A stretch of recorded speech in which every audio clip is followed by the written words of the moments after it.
Hey everyone, welcome to I Totally Love It. My name is Susan. In today's video, I am working on Junk Journal January, day 28. The prompt is grungy. I have this space right here to work in because this flap belongs to day 29, where we'll attach something. And I've been kind of humming and hawing on what I want to do. And the other day, a video popped up in my YouTube feed from Gail Augustinelli from some years back. And it was where she was weaving some paper scraps, like some strips. And didn't think anything else about it. But last night I had a dream that I did that for this page. So I am going to gather some scraps. I'm going to try to weave them as best as I can. We still need to make it grungy. So I have distress oxide spray. This is vintage photo. I've got all kinds of inks and oxides and stuff. So I'm not sure if it's just going to stay neutral or what's going to happen. Or even, do I have a quote? I don't know. As of yet, I don't. But let's make something kind of artsy. So I'm going to actually may create it and then glue it in.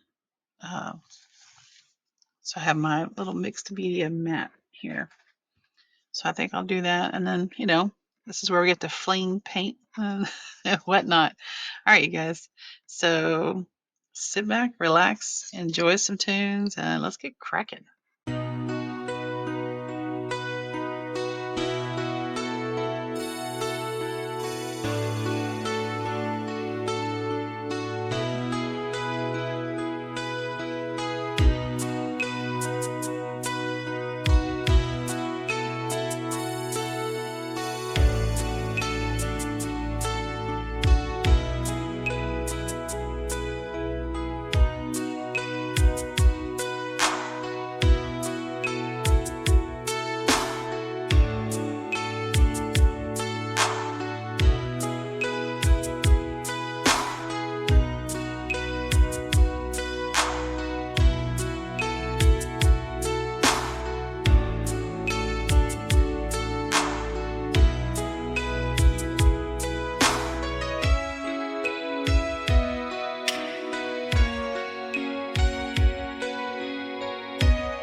right, you guys, so there we go.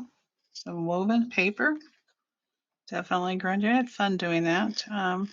As I noted in the text on the screen, I need to make a splatter box for next time. It got all over me. I did manage to clean this mostly. There's some spots I still need to get. But it, my little inks over pads over to the side, I got those. All right, so just a recap of what I did. I just cut strips. I didn't measure these. These are all just varying strips. I think that kind of adds to the uniqueness. I didn't make it a tight weave, so there's gaps in between. When I used the ink that I used, I just rubbed it on my mat here. I've seen people use their big glass stamping blocks. That would work too if you don't have a mat. I used gathered twigs for the first time. I opened it up. It's all right. It first comes out, it's kind of milk chocolatey. And then I used the distress ink, crushed olive, and it adds a kind of like yellow greenness to it. And then I opened up my new mustard seed, and I used that. And the only thing I wish I maybe didn't do was use that little strip in there because of the background paper was also craft paper, so I could have used something different in there, but it's all right. And then I found a quote about weaving. Life is a loom, weaving illusion by Vachel Lindsay. And so there's my interpretation of grungy. I did use a gesso. Splatter box, definitely need one. I thinned it out because it's like paint, so it's a little thicker. And I already put my brushes in the water, but if this is what I found with the little fan brush, if you just flick like this, you're going to get little spots. So think like snowfall. When I tapped it, I got the little, let's see, like the little splatters like that. Oops. So those were flipped. Those were when I tapped my hand. So it kind of, splatters up.